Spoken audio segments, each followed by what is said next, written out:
تو عورت کی خوبی، عورت کا حسن اور اللہ کی نگاہ میں عورت کا مقام کب ہے؟ جب وہ شوہر کی فرما بردار ہو اور جینون جگہوں پر اور جینون احکامات میں اس کی مخالفت نہ کرنے والی ہو۔ نبی صلی اللہ علیہ وسلم نے فرمایا، بہترین بیوی وہ ہے جس کی طرف تم دیکھو تو وہ تمہیں خوش کر دے، جب تم اسے کسی بات کا حکم دو تو بجا لائے، اور تمہاری عدم موجودگی میں تمہارے مال اور اپنی ذات کی حفاظت کرے۔ تو ہمیں ایسی بہترین عورت بن کے دکھانا ہے۔ رسول اللہ صلی اللہ علیہ وسلم نے فرمایا، اللہ تعالیٰ اس عورت کی طرف نظر رحمت سے نہیں دیکھتا جو خاوند کی شکر گزاری نہیں کرتی، حالانکہ وہ اس سے بے نیاز نہیں ہو سکتی، اس کے بغیر رہ بھی نہیں سکتی، لیکن جب وہ ہوتا ہے تو اس سے وہ صرف لڑائی کرتی رہتی اور گلے شکوے کرتی رہتی، کمپلینٹس، ہر چیز میں کمپلینٹس۔ تو شوہر بھی چاہے اس کے پاس کتنی بھی جسمانی طاقت ہے یا مالی طور پر بہت سٹیبل ہے، وہ انسان ہے، ہیومن بینگ ہے، وہ بھولتا بھی ہے، وہ غلطی بھی کرتا ہے، تو ایسی چیزوں کو اگنور کر دینا چاہیے۔ ہمیشہ گنتی کر کے رکھیں کہ اس کے احسانات کتنے ہیں اور اس کی غلطیاں کتنی ہیں، اگر وہ برابر ہو تو بھی شکر گزار رہیں، اور اگر اس کی نیکیاں یا احسانات زیادہ ہوں اور غلطیاں کم ہوں تو غلطیوں کی بنا پر اس کی ناشکری نہیں کریں۔ تو آپ نے خصوصاً اپنے ہسبینڈز کو تھینک یو بولنا ہے، لکھ لیجئے، اور جو ابھی نہیں بول سکتے وہ آئندہ زندگی کے لیے لکھ لیں، دلوں میں لکھ لیں کہ شوہر کے شکر گزار رہنا ہے۔ اور یہ شکر گزاری آپ کے اپنے اندر اور آپ کے گھر میں اور آپ کے تعلقات میں خوشگواری پیدا کر دے گی۔ آپ دیکھیں گے کہ وہ شاید منتظر ہو اس بات کے کہ کسی وقت آپ خوش ہو جائیں اس، کیونکہ آپ دیکھیں وہ آپ کو خوش کرنے کی کوشش میں لگے رہتے ہیں، اور آپ جب خوش نہیں ہوتی تو بےچارے وہ بھی ناخوش ہو جاتے ہیں۔ تو جب آپ خوش ہوں گے تو آپ کو دیکھ کر وہ دگنے خوش ہو جائیں گے، جب وہ دگنے خوش ہوں گے تو آپ تگنی خوش ہو جائیں گے، اور یہ خوشیوں کا سلسلہ بڑھ جائے گا۔ پھر اسی طرح عورت کے اوپر یہ بھی لازم ہے کہ وہ اس طریقے پر رہے کہ شوہر دیکھے تو خوش ہو جائے، یعنی بیوی کا حال حلیہ، اس کا اٹھنا بیٹھنا، بات کرنے کا انداز، معاملہ کرنے کا انداز، یہ شوہر کے لیے ایک اٹریکشن کا باعث ہو۔ یعنی اگر شوہر کو کسی خاص قسم کا لباس پسند ہے تو ایز لانگ ایز وہ شریعت کی حد کے اندر ہے تو عورت کو وہ پہننا چاہیے۔ اگر کہیں جانے کی بات ہے یا گھر کو کسی خاص انداز میں رکھنے، یا کوئی شادی شدہ زندگی میں بہت سارے معاملات باہم ایک دوسرے کے ساتھ مل کے کیے جا رہے ہوتے ہیں، تو ایسی تمام چیزوں میں شوہر کے ساتھ تعاون اور اس کی مدد اور اس کو خوش کرنا جو ہے وہ لازم ہے۔ یعنی اپنی شرم و حیا کی بھی حفاظت کریں، اور گھر پر جو بھی اس کے کسٹڈی میں شوہر کا مال یا راز یا کوئی بھی چیز ہے ان سب کی بھی حفاظت کرنے والی۔ مال کی، گھر کی حفاظت، پیسے ضائع نہ کرے۔ یہ نہیں کہ شوہر کے گھر، شوہر کے مال اور شوہر کی تنخواہ اور شوہر کی پراپرٹی میں سے چھپ چھپا کے میکے والوں کو مت بھیجتی رہے۔ بہت سے فساد اس وجہ سے ہوتے ہیں کہ سسرال کو دینے کے لیے تو نمبر 2 مال ہوتا ہے، اور میکے کو بھجوانے کے لیے پسندیدہ چیز۔ قدرتی بات ہے کہ انسان کی جو اٹیچمنٹ ہوتی ہے وہ ماں باپ سے بہت زیادہ ہوتی ہے، ایک ایسی خیرخواہی ہوتی ہے جس میں دنیا کی کوئی دوسری چیز شریک ہی نہیں ہو سکتی۔ ظاہر ہے جنہوں نے جنم دیا، جنہوں نے پالا پوسا، ان کے ساتھ محبت اور خیرخواہی کیسے نہ ہو، وہ تو ہوگی، لیکن اس کی بھی حدود ہیں، وہ حد سے آگے نہیں بڑھنی چاہیے کہ شوہر کما کے لائے اور ہر وقت عورت شکوا کرے، پورا ہی نہیں پڑتا، ہوتا ہی نہیں، ہے ہی نہیں، یہ بھی نہیں، وہ بھی نہیں، وہ بھی نہیں، اور پیسے بٹورتی چلی جائے اور ادھر سے چھپ چھپا کے دوسری طرف دیتی چلی جائے۔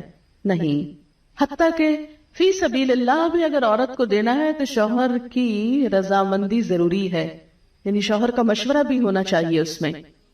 پھر اسی طرح یہ ہے کہ بولنے میں اچھی، رسول اللہ صلی اللہ علیہ وسلم نے فرمایا کنواری عورتوں سے نکاح کرو کہ وہ شیریں گفتار ہوتی ہے، یعنی کہ ان کے بولنے میں مٹھاس ہوتی اور تھوڑی چیز پر جلد خوش ہو جاتی، یعنی شکر گزار ہوتی، کیونکہ زیادہ دنیا نہیں دیکھی ہوتی اور مطالبے بھی کم ہوتے۔ اس لیے خصوصی طور پر بیوی کی حیثیت سے جو خوبی بیان کی گئی وہ یہ کہ شوہر کے ساتھ بات کرنے میں بھی اچھی ہو اور بہت زیادہ مطالبے کرنے والی نہ، اور نہ ہی اپنے شوہر کی اجازت کے بغیر کسی مرد کو گھر میں آنے کی اجازت دے، کیونکہ اس سے بھی شکوک و شبہات پیدا ہوتے ہیں۔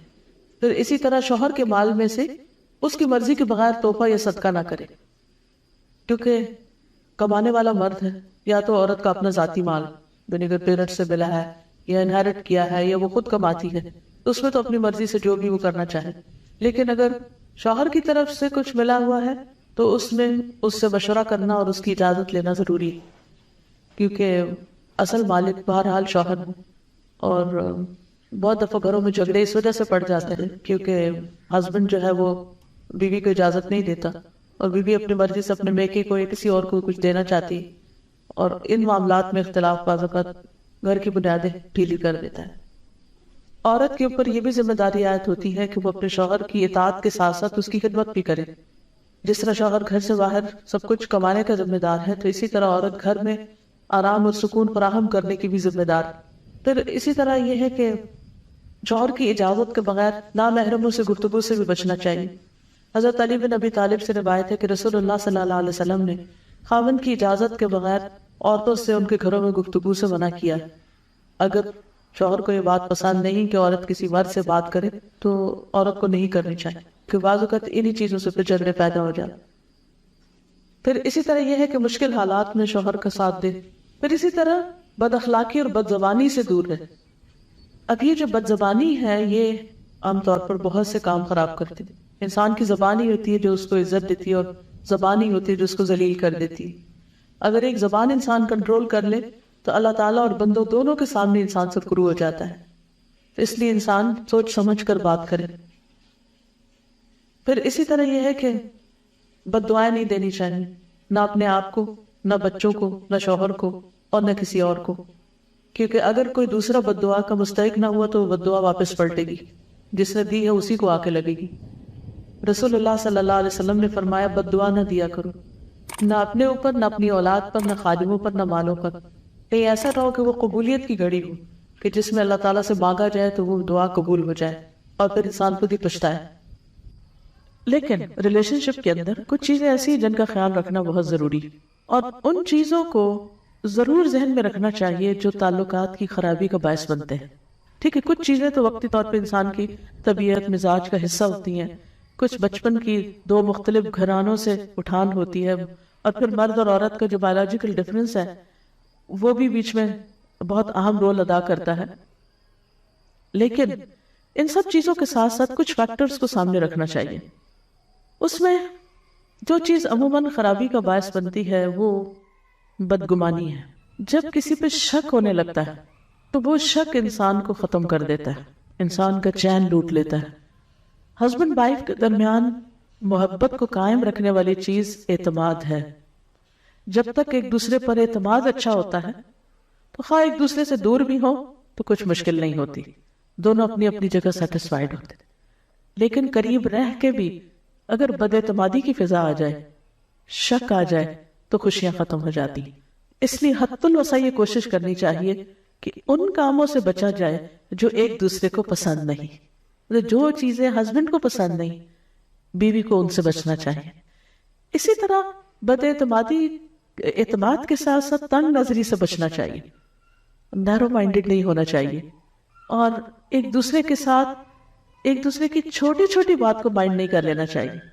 کیونکہ بعض اوقات جب شادی ہوتی ہے تو دونوں میں سے کسی ایک کی یا دونوں طرف کی ایک پوزیسو ایٹیٹیوڈ جو ہوتا ہے کہ بس دوسرے شخص کا سب کچھ ہی میرا ہے. اور جب ہم دوسرے سے محبت کرتے ہیں یا محبت کا اظہار کرتے ہیں تو پھر ہم کیا چاہتے ہیں کہ یہ شخص بس اب کسی اور کی طرف توجہ نہ کرے.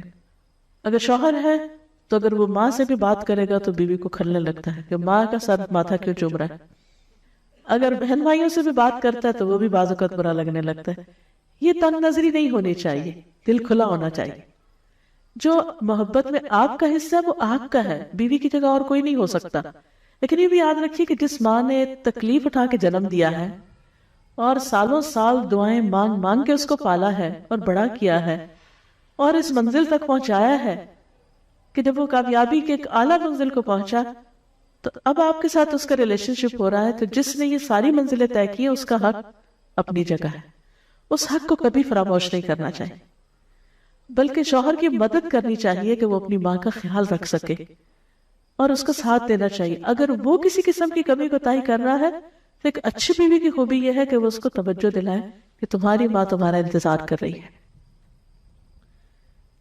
پھر کچھ اور چیزیں ہیں کہ جن کی وجہ سے تعلقات اچھے نہیں ہوتے اور وہ ہیں ڈس فنکشنل کمیونیکیشن، اچھی کمیونیکیشن کا نہ ہونا. کامیاب شادی کے لیے ہسبینڈ وائف کی کمیونیکیشن کا اچھا ہونا بہت ضروری. اور اگر ابھی تک ہم نے کمیونیکیشن کے گر یا سکلز نہیں سیکھے تو ہم میں سے ہر ایک کو سیکھنے چاہیے. اچھا انسان کے دل کی ضروریات ہوتی تھی, یہاں ایمان ہونا چاہیے, اسپرچویلٹی ہونی چاہیے, کچھ اس کے پیٹ کی ضرورت ہے, اس کو کھانا کھانا ہے. تو آپ صرف شوہر سے کسی شیکسپیئر کے اوپر باتیں کر کر کے اس کو راضی نہیں کر سکتے کہ آپ نے بہت کچھ پڑھا ہوا تو آپ اس کو روز ایک نئی کہانی سنانے لگتے ہیں. اس سے وہ خوش نہیں ہوگا جب تک آپ کھانا اچھا نہیں دیں گے. اور پھر اسی طرح شادی کا اصل مقصد کیا, ہسبینڈ وائف کی سیکشل نیڈز بھی ہیں. اب اگر آپ کھانا بھی اچھا پکا رہے ہیں اور آپ باتیں بھی بہت اچھے کر رہے ہیں اور بڑے اسپرچل بھی ہیں, بڑا ایمان ہے آپ کے اندر, لیکن ہسبینڈ اگر آپ کو بلاتا ہے تو آپ موڈ آف کر لیتے ہیں اور اس کی ضرورت پوری نہیں کرتے, یا اس کے ساتھ محبت سے پیش نہیں آتی, یا اپنی محبت شو نہیں کرتے, تو بھی غلط بات ہے, ریلیجسلی بھی غلط بات ہے. تو یہ چیز بھی بعض اوقات جھگڑوں اور فساد کا باعث بنتی. ٹھیک ہے انسان کے موڈ اپ اینڈ ڈاؤن ہوتا ہے, کبھی دل نہیں بھی چاہتا, لیکن اس وقت انسان یہ سوچے کہ اگر میرے اندر کسی چیز کی طلب ہو اور کوئی اور مجھے پریونٹ کر دے اس سے, تو پھر میرا کیا ہوگا. تو اس وقت مجھے اگر نہیں بھی ضرورت ہے, ہسبینڈ کی ضرورت ہے, تو دونوں کے درمیان جب ہی نبے گی نا, جب ایک دوسرے کی ضروریات کا خیال رکھیں گے. تو جب انسان کبھی اپنے من کو مار کے دوسرے کو خوش کر دیتا تو اللہ تعالیٰ اس کے عوض اس کو اس سے بڑی خوشی عطا کرتا ہے. ان چیزوں کا خیال رکھنا ضروری ہے.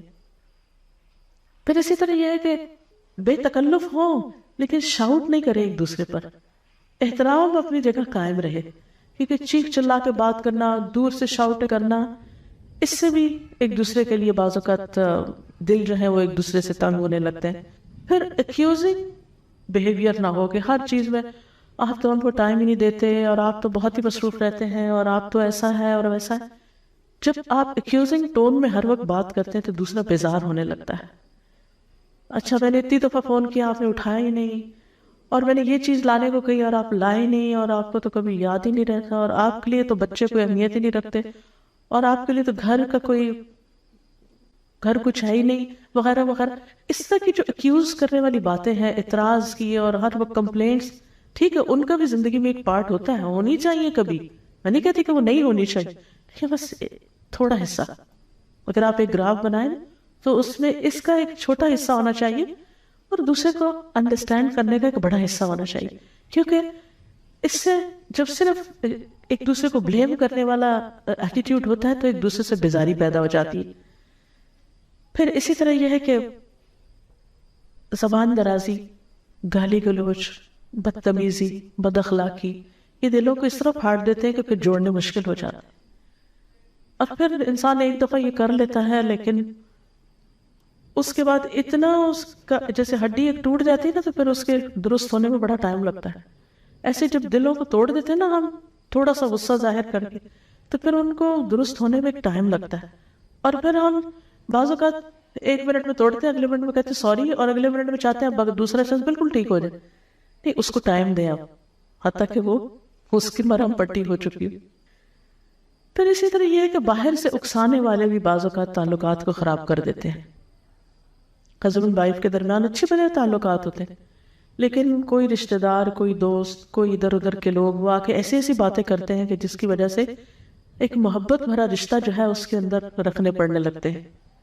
اس بارے میں نبی صلی اللہ علیہ وسلم نے بہت سختی سے فرمایا کہ جس نے شوہر کے خلاف اس کی بیوی کو بدظن کیا, یعنی شوہر کے خلاف اس کی بیوی کے دل میں کوئی ایسی چیز ڈال دی, وہ ہم میں سے نہیں. پھر بات یہ ہو رہی تھی کہ دوسروں کی انٹرفیئرنس ہسبینڈ وائف کے بیچ میں, یہ صرف لڑکی کی ساس کی طرف سے نہیں ہوتی, بعض اوقات لڑکے کی ساس کی طرف سے بھی ہوتی ہے. ہم مائیں بعض اوقات بیٹیوں کا پیچھا کیے رکھتی ہیں اور چھوٹی چھوٹی بات میں ہم انٹرفیئر کرتے ہیں. اچھا کیا کھایا تھا, کیا بنایا تھا, کہاں گئے تھے, یہ ملا کہ نہیں ملا, ایسا ہو گیا یا نہیں ہوا. ان باتوں کی وجہ سے بعض اوقات بہت گڑبڑ ہو جاتی ہے. بچوں کو ایک فریڈم دینی چاہیے کہ آپس میں ایک دوسرے کے ساتھ انڈرسٹینڈنگ کریں, کیونکہ ہم محبت کر رہے ہوتے ہیں لیکن الٹا دشمنی کر رہے ہوتے ہیں. ایک اور حدیث میں آتا ہے عورت شوہر کے معاملے میں کسی دوسرے کی بات نہ مانے, کسی دوسرے کی, حتیٰ کہ پیرنٹس کی بھی. آپ کو پتہ ہے کہ والدین کی اطاعت فرض ہے. اللہ تعالیٰ نے قرآن پاک میں کیا کہا, اللہ کی عبادت کرو اور ماں باپ کی بات مانو.